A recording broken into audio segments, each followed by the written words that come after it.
The Constitution of India, Part 5, The Union, Chapter 2, Parliament, Conduct of Business.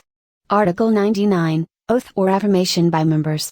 Every member of either House of Parliament shall, before taking his seat, make and subscribe before the President, or some person appointed in that behalf by him, an oath or affirmation according to the form set out for the purpose in the third schedule. Article 100, Voting in Houses, Power of Houses to act notwithstanding vacancies and quorum.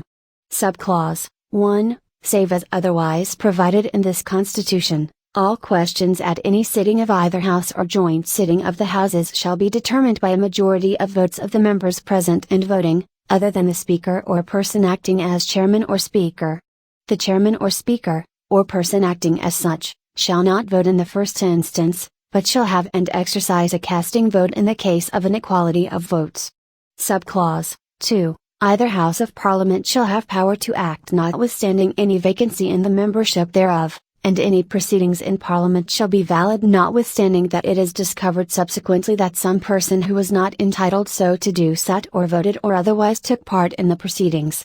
Subclause 3. Until Parliament by law otherwise provides, the quorum to constitute a meeting of either House of Parliament shall be 1/10 of the total number of members of the House. Subclause 4. If at any time during a meeting of a House there is no quorum, it shall be the duty of the Chairman or Speaker, or person acting as such, either to adjourn the House or to suspend the meeting until there is a quorum.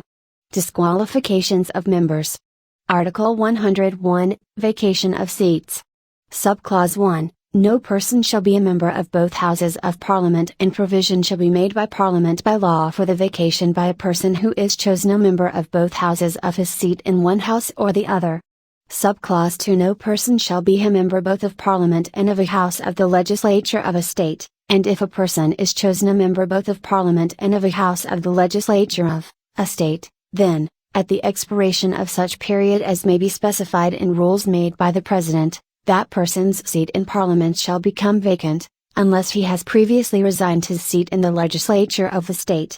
Subclause 3. If a member of either House of Parliament, a, becomes subject to any of the disqualifications mentioned in Clause 1, or Clause 2, of Article 102, or b, resigns his seat by writing under his hand addressed to the Chairman or the Speaker, as the case may be, and his resignation is accepted by the Chairman or the Speaker, as the case may be, his seat shall thereupon become vacant, provided that in the case of any resignation referred to in subclause b, if from information received or otherwise and after making such inquiry as he thinks fit, the Chairman or the Speaker, as the case may be, is satisfied that such resignation is not voluntary or genuine, he shall not accept such resignation. Subclause 4. If for a period of 60 days a member of either House of Parliament is without permission of the House absent from all meetings thereof, the House may declare his seat vacant, provided that in computing the said period of 60 days no account shall be taken of any period during which the House is prorogued or is adjourned for more than 4 consecutive days.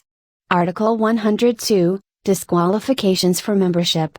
Subclause 1. A person shall be disqualified for being chosen as, and for being, a member of either House of Parliament, a, if he holds any office of profit under the Government of India or the Government of any state, other than an office declared by Parliament by law not to disqualify its holder, b, if he is of unsound mind and stands so declared by a competent court, c, if he is an undischarged insolvent, d, if he is not a citizen of India, or has voluntarily acquired the citizenship of a foreign state, or is under any acknowledgement of allegiance or adherence to a foreign state, e, if he is so disqualified by or under any law made by Parliament.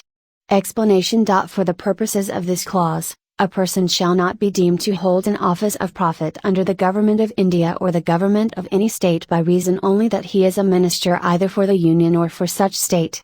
Subclause 2. A person shall be disqualified for being a member of either House of Parliament if he is so disqualified under the 10th Schedule, Article 103, Decision on questions as to disqualifications of members. Subclause 1. If any question arises as to whether a member of either House of Parliament has become subject to any of the disqualifications mentioned in Clause 1, of Article 102, the question shall be referred for the decision of the President and his decision shall be final. Subclause 2. Before giving any decision on any such question, the President shall obtain the opinion of the Election Commission and shall act according to such opinion. Article 104, Penalty for sitting and voting before making oath or affirmation under Article 99 or when not qualified or when disqualified. If a person sits or votes as a member of either House of Parliament before he has complied with the requirements of Article 99, or when he knows that he is not qualified or that he is disqualified for membership thereof, or that he is prohibited from so doing by the provisions of any law made by Parliament, he shall be liable in respect of each day on which he so sits or votes to a penalty of 500 rupees to be recovered as a debt due to the Union,